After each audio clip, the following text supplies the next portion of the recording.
I think one of the big ones we've got to talk about is Port City. We'll start there because for the development of Port City, 269 hectares of sand was dredged from the sea floor. Now, in the beginning, they said, look, there's $15 billion we'll see in the first 5 years. All of that, right? At that time also, there was the Chinese, this large investment, Belt and Road Initiative, right? So this was to link Europe with East Asia. And so this ideally would have been, at the time they were speculating about close to 10 trillion US dollars to be invested in this program. And so it was easy to convince. We didn't have a requirement to build Port City. Not that we needed another harbour or another, spot right in this high security zone, at least was. Still is, if you think about it. And we're kind of going by the example that Dubai set. Is it fair to say that Dubai still has not been successful, even though they started this 20 years ago? Right now, they've built these islands called the world. So basically, these are like sand dunes. Ideally, they were expecting more investors, hoteliers to come and build 7-star hotels in these. But right now, only 2 islands are being occupied, right? So, when you said they came up with this brilliant investment idea, it was convincing. Did they ever check in with the experts on the environment before they went ahead and dug up the sand? Not at all, because if you see the papers from Coast Conservation Department, before when it was initially started, it was about somewhere around 35 lines stating these are the requirements, and that was not at all enough. There was no EIA done. But the Oluvil Harbour, it's another project that they've tried over and over again to get up and going. Can you explain to us what exactly went wrong at the Oluvil Harbour? Just because you wanted to cater towards just satisfying some corrupt deals, you did something which failed within 3 months. Because you don't accidentally build a harbour in the wrong place. We are at a disadvantage because India is so much larger and we don't have that negotiating power right now. So does it help that we're borrowing so much money from them as well? All these reasons. Bilateral ties. Exactly. We used to be at a better position, but right now our position is declining as we speak. We are seeing a lot of South Indian bottom trawlers just coming into our waters. And it's right now they are not being apprehended.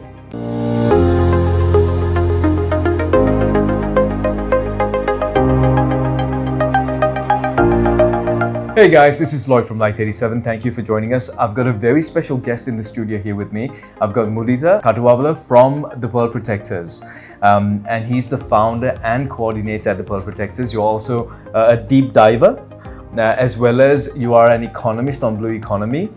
You're also a freelance photographer. So you're like the Batman of Colombo, really, in some sense. But thank you for being here with us, and we appreciate you taking the time. It's a pleasure. Thank you. So we are going to be talking about a lot of things today. So one being Port City. We're going to be talking about illegal fishing. Again, the disasters we've had in the ocean with the MV Express Pearl, the MT New Diamond, illegal fishing, Blue Economy, all of that and more. We'll start off, Muditha, by talking about the Pearl Protectors, which you founded. Yes. And it's primarily a volunteer-driven, powered organization. Could you, if you could tell us in short what the purpose of the organization is and why you came up with the idea and what you do? Yeah, sure. The Pearl Protectors is a volunteer youth-led organization that is dedicated towards the marine conservation of Sri Lanka. So we started in 2018. The main reason at that time for us to start this is actually because Sri Lanka was ranked as one of the top 10 countries in the world where there was so much of marine pollution that is being gushed out. At the same time, our sea was seeing so much other pollution as well as other challenges that no one was really keen and interested in delving into and finding solutions. So something that we do with the Pearl Protectors is to create awareness, get more people, especially the youth, involved in marine conservation efforts, and to create awareness on marine conservation and the protection of our ocean. And at the same time, we advocate for better regulations, policies. We conduct a lot of research that supports better regulations in Sri Lanka. We do all this while promoting volunteerism. Volunteerism right now in the world, Sri Lanka is ranked the top country in the world where there's volunteerism prevalent. 46% of our population volunteers. So we want to really enhance these capabilities while we focus on protecting our ocean. So since 2018, we've done quite a lot of work, different areas, providing more opportunity for the youth so that they can build up their skills while contributing towards the conservation of the marine environment. That's amazing, and the fact that we're actually number one on a good list, which is quite rare in this day and age. I want to start things off, Muditha, because now you specialize in Sri Lanka's maritime environment and what that's been through in the recent years. I think one of the big ones we've got to talk about is Port City. We'll start there because for the development of Port City, 269 hectares of sand was dredged from the sea floor. Now, in the beginning, they said, look, there's $15 billion we'll see in the first 5 years. All of that, right? Before we get to that, we'll talk about, there was also some ideas for another port city in the south. These examples really came about from, I think Dubai was the original hotspot for these artificial islands. We haven't seen success with them. Let's go back to the OGs, Dubai. Are they seeing any success that we can hope to see as well in the future? Not at all. I mean, see now, many of these Middle Eastern countries, they're predominantly their way of income is through fossil fuel, right? So they wanted to diversify and promote tourism and bring in more tourists, investors. And so what they did was they started building, these plots of land in the sea, right? Reclaiming land. So how they did was they basically dredged the sand from the sea, and then they started building different designs on islands. They started off early 2000s, and so at that time, these countries had a lot of wealth which they invested on building these islands, and that sort of caught up. And for a lot of investors, this was the trending thing, right? So at the same time, Dubai being the primary region where they were doing these land reclamations. So what happened was they started off with this palm shaped island that was built. Subsequently, they started expanding and building more islands. Again, 2010 came. 2008 was when we had a financial crisis. The world saw a lot of investors pulling back. And most of these places in the Middle East, they just, nobody was really interested after that. And at this time, 2011, 2012, Sri Lanka was also eyeing, this seems possible. And then they started investing on building a port city in Colombo.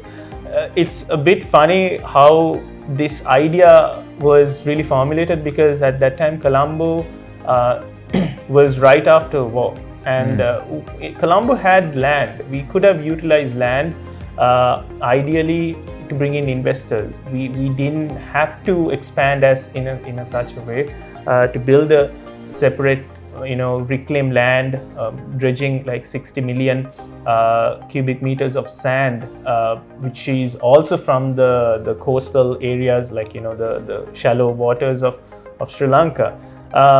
So what has happened is at that time also there was the Chinese this large investment, Belt and Road Initiative, right? So this was to link Europe with East Asia. And so this ideally would have been, at the time they were speculating about close to 10 trillion US dollars to be invested in this program. And so it was easy to convince, right, most of these investors to build the land, take land, we'll start investing. But the problem was Port City was built under a speculation that investors will come. There was no real plan, but now we are seeing the repercussions of it. Which is a good point. So we didn't have a requirement to build Port City. Not that we needed another harbour or another spot right in this high security zone, at least was. Still is, if you think about it. We've got other places nearby Colombo with kind of a close proximity, but then, so we're going to go ahead, take this chance, we're going to build this place. And we're kind of going by the example that Dubai set. Is it fair to say that Dubai still has not been successful, even though they started this 20 years ago? Right now, they've built these islands called the world. So basically, these are like sand dunes. Like, ideally they were expecting more investors, hoteliers to come and build 7-star hotels in these. But right now, only 2 islands are being occupied. Right. So what is also happening is most of these islands are eroding back into the sea. Climate change is taking place. Sea level rise is taking place. The sea is rising as we speak. It's rising, and also we are seeing in the Middle East the sea is much more calmer. But in Sri Lanka, it's open to the Indian Ocean. We are seeing during monsoon times. We've seen how erosion takes place. These could be though they are seasonal erosion, they can turn into severe erosion. So sand, because this sand was removed from the seabed of Sri Lanka, naturally what happens is these sediments need to be moving around. And so if you've been to beaches like Angulana, Kalutara, then Vallavatta, or all these beaches down the western or southwestern side, we've seen erosion which we've never seen before. And the seas are rough. Very rough, and we've seen houses being taken off.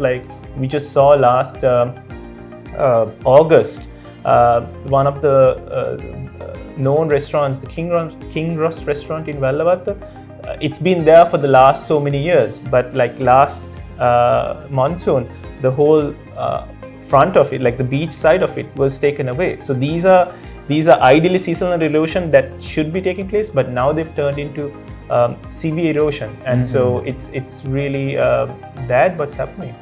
So because even when you kind of conceptualize that idea, at the time, I think a lot of us Sri Lankans, we want Port City to be successful because we want our economy to recover and we hope some good will happen. But when you're kind of posed with that idea of, hey, look, we're going to go dig up the sand from the sea, lump it all together, create another island, it sounds like one of those events that leads up to, oh, this is where Sri Lanka messed up and now they don't have, it sounds like one of those apocalyptic build-up events, Yes. It sounds you get nervous hearing the idea, but we've done it now. With erosion, do you think that that's going to affect Port City as well? Well, overall? Eventually, what we are seeing is initially China spent close to 1.5 billion US dollars on reclaiming this land, right? So bringing in sand and all that. 2019 it ended.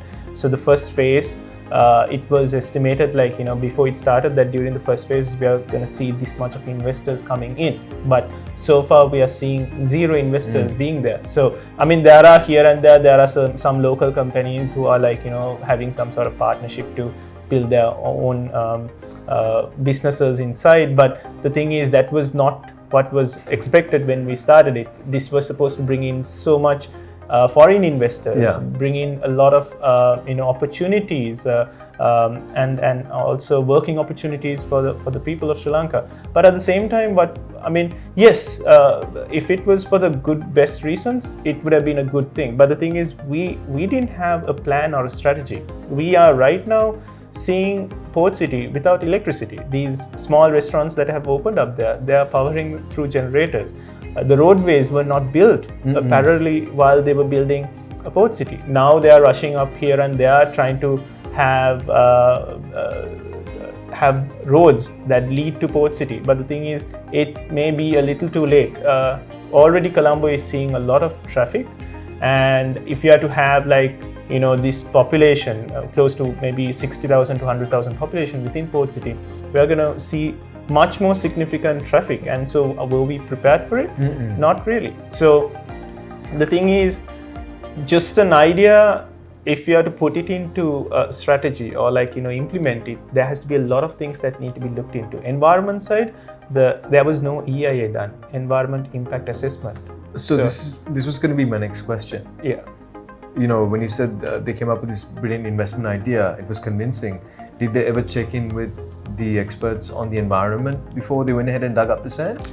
Not at all, because if you see the papers from Coast Conservation Department, before, when it was initially started, it was about somewhere around 35 lines stating like these are the requirements, and that was not at all enough. There was no EIA done. An EIA usually needs to be done before a significant project needs to be started to assess if there's any sort of impact on the environment around it.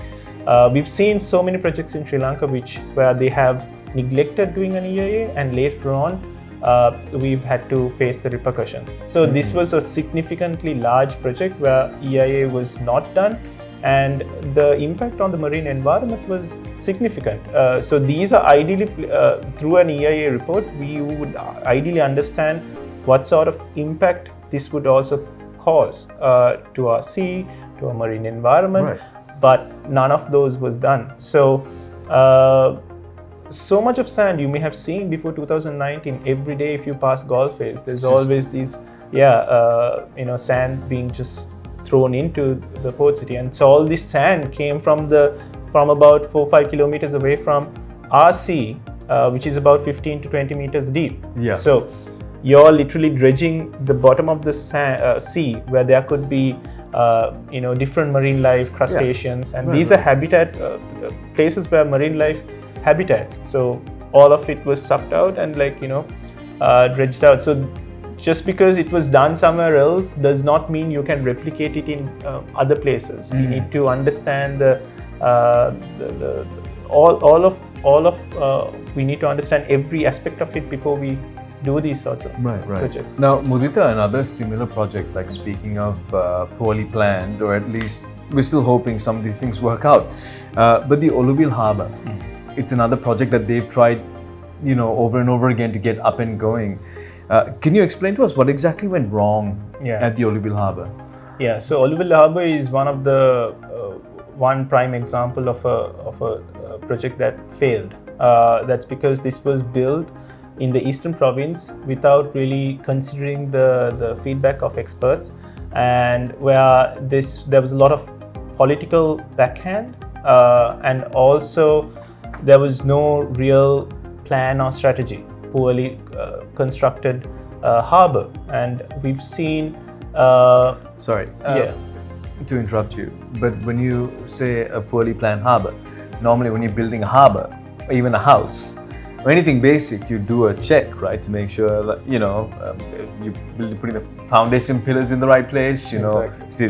Are you going to have ventilation? How do you build a poorly planned harbour? It's because the real reasons behind building this was clouded with other reasons such as corruption, right? So this is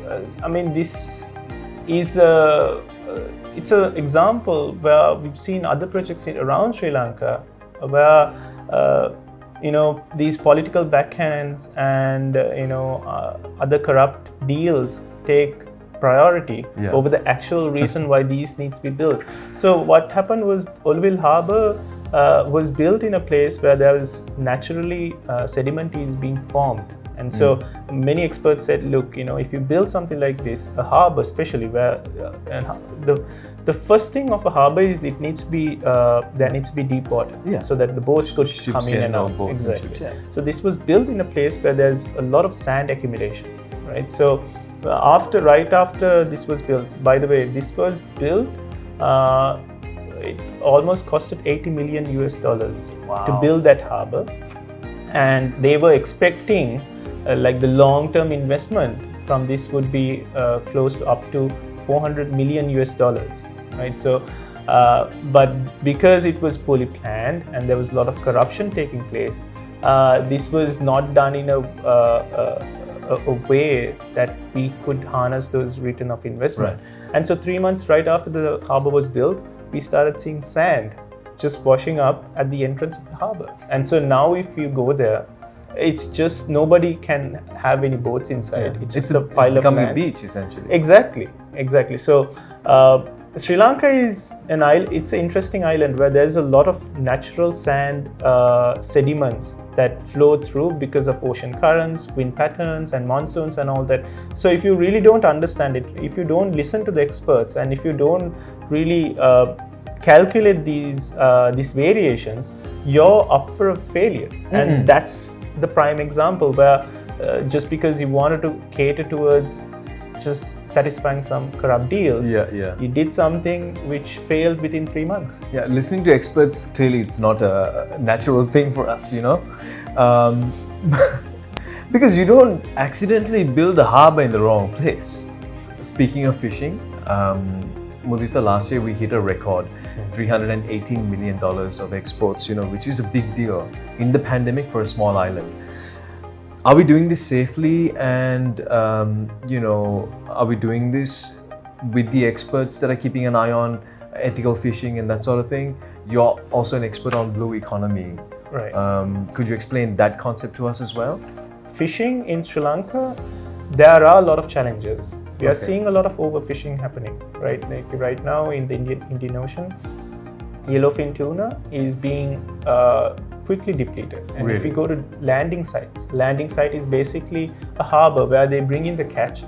Comparing with 10 years, 20 years of data beforehand, we are seeing a loss of different variety of fish. Ooh, really? And the size of the fish has also been reduced. So is this because they're not growing as big? They're not growing. That's because there's a lot of more fishing happening where they cannot grow enough. Yeah. They're being fished quite young. Exactly. So that's actually quite bad, because if you're being a fish at a juvenile age, they cannot breed. They're not reproducing. They're not. No, exactly. Right. So there has to be, the country needs to understand, and we are in the middle of the Indian Ocean. We have that mandate to really take it forward, standardize, and have best practices for our fishing, the industry itself. And so if we can actually do it and then move into the sustainable side of it, a proper standardized sustainable side, we can not only increase our produce, but really open up different markets all around the world and set up standards for other countries to also follow as well. Right? So, but it's not unfortunate being happening. And South India, the problem is the worst problem.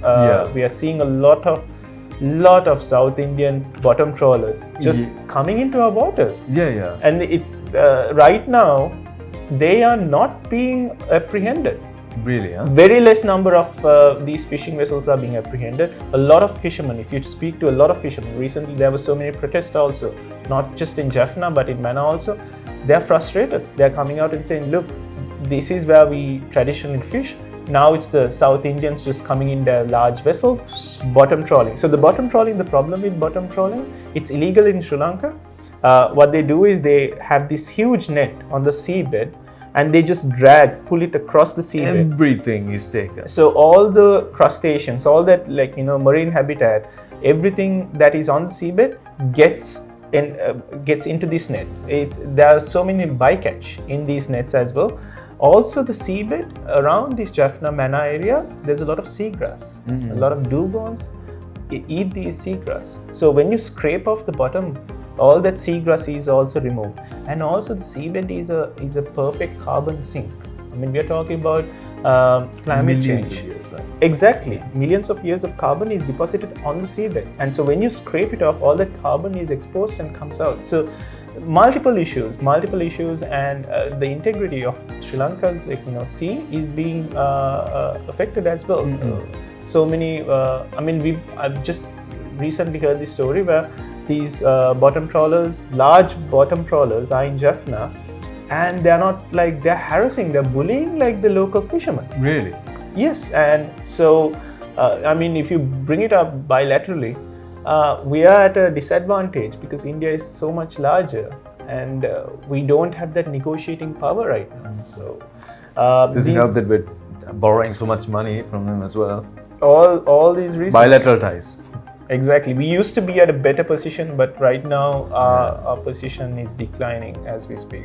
With illegal fishing, not just by South Indians, maybe even our own people, where they're catching some endangered species, you know, like sharks and whatnot. Are we enforcing that enough? How could we better enforce that? Yes. So we've seen a lot of, in Sri Lanka within the last 5 years, we've seen an increase in dynamite fishing. Dynamite fishing is basically what it is. You basically take a dynamite, you put it into a reef. A reef is where like a lot of marine habitat use to reproduce, and it's usually the living habitat, like, you know, it's a safe place. Home. It's a home, right? So we need to protect the reefs because that is where this is where the marine life expands into the sea or the ocean. For even fishermen, they traditionally they protect these reefs because they know when you protect, you can still increase the catch. Long term, it's beneficial. Exactly. So what is happening is like there is a few some of these I wouldn't even say fishermen. They are people who engage in illegal activities where they just go out in the boat and drop these dynamites into the reefs, and it explodes. And this explosion, so it's the pressure that kills all this marine life, right? So this pressure, what happens is it's not just the specific species that gets killed. Everything gets killed, right? So when you go down, you see, like this one time when we went scuba diving close to Hikkaduwa, we go down and there's like bits and pieces of fish like just floating under the water everywhere. And so we asked, like, we were really curious what's going on here. The previous night, they've dropped a dynamite there. So at the bottom of the sea or the seabed, there's like all these fish here and there. So when you drop it, these people then dive down, collect all these fish, and they sell it. So it's illegal. It's very detrimental to the marine environment. Not just that, we've seen spearfishing. It was banned because spearfishing in Sri Lanka was used predominantly by these scuba divers to promote tourism, right? So what happened was, especially in Unawatuna, people were just firing for fun, just for the fun of it. The tourists. So it's basically like we are promoting hunting for tourists. Just shoot our marine life.